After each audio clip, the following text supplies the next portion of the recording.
ভাঙাচোরা রাস্তার বেহাল দশা, যান চলাচলে দুর্ভোগ, যে কোনো সময় বড়সড় দুর্ঘটনা ঘটে যাওয়ার আশঙ্কা। বিশেষ করে যান চালকরা গভীর সমস্যার সম্মুখীন। বর্তমান রাজ্য সরকার সড়ক উন্নয়নে অগ্রাধিকারের ভিত্তিতে কাজ করছে। তৈরি হচ্ছে নতুন নতুন রাস্তা, পাশাপাশি চলছে বিভিন্ন ভাঙাচোরা রাস্তা সংস্কার। কিন্তু আগরতলা থেকে ভায়া খোয়াই কমলপুর যাওয়ার রাস্তাটির বর্তমানে ভাঙাচোরা অবস্থায়, রীতিমতো বেহাল অবস্থা। বিশেষ করে খোয়াই চৌমুহনী থেকে হেজামারা বাজার পর্যন্ত 30 মিটার রাস্তা ভেঙে চুরে এমন অবস্থা হয়েছে, যা নাকি রীতিমতো মৃত্যু ফাঁদে পরিণত। এই রাস্তা দিয়ে প্রতিদিন হাজার হাজার গাড়ির যাতায়াত, পাশাপাশি রয়েছে দ্বিচক্রযান। সবার ক্ষেত্রে একই হাল, ভাঙাচোরা অবস্থায় বড় বড় গর্ত তৈরি হয়ে এই রাস্তার এমন অবস্থা।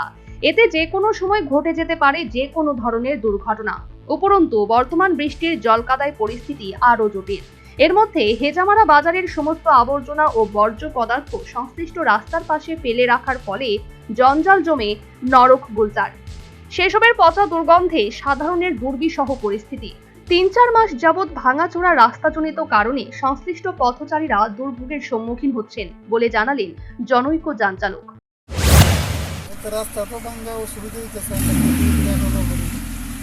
এই রাস্তা কতদিন ধরে খারাপ? হয়েছে তো 3-4 মাস এই অবস্থা। আপনারা কি চান? রাস্তাটা ভালো, নতুন রাস্তা হলে তো ভালো। প্রতিদিন কতটা গাড়ি আসা যাওয়া করে? হাজার হাজার গাড়ি আছে।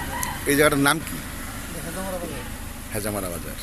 তাই আপনারা চান এই রাস্তাটা ঠিক হোক, আর এই রাস্তার কারণে আপনাদের গাড়ির যানবাহনের ক্ষতি হইতেছে নি? পাশাপাশি ওইখানে ডাস্টবিনের সম্বন্ধে কিছু বলবেন? ডাস্টবিনটা বন্ধ হয়ে গেছে। বন্ধ করতেছে, বাজার কমিটি তারা ফালাইতেছে এখানে। এটারও প্রতিকার হওয়া দরকার। আপনার নাম? আসলেও বিপদজনক পরিস্থিতি। আক্ষরিক অর্থে এই রাস্তার দায়িত্বে রয়েছে NHDCL। সরকারি নিয়ম হচ্ছে রাস্তা নির্মাণের 5 বছর পর্যন্ত রক্ষণাবেক্ষণের দায়িত্বে থাকবে নির্মাণ সংস্থা। রাস্তাটি নির্মাণ হয়েছে 5 বছরও হয়নি, কিন্তু সংশ্লিষ্ট নির্মাণ সংস্থা কর্তৃপক্ষ নির্বিকার নিরুত্তাপ। তাই কোনো ধরনের অঘটন ঘটে যাওয়ার আগে এই রাস্তা সংস্কারে প্রশাসনিক উদ্যোগ অত্যন্ত বলে জরুরি। ভুক্তভোগী সাধারণ এবং তথ্যভিজ্ঞ মহলের অভিমত। Bureau report, news vanguard.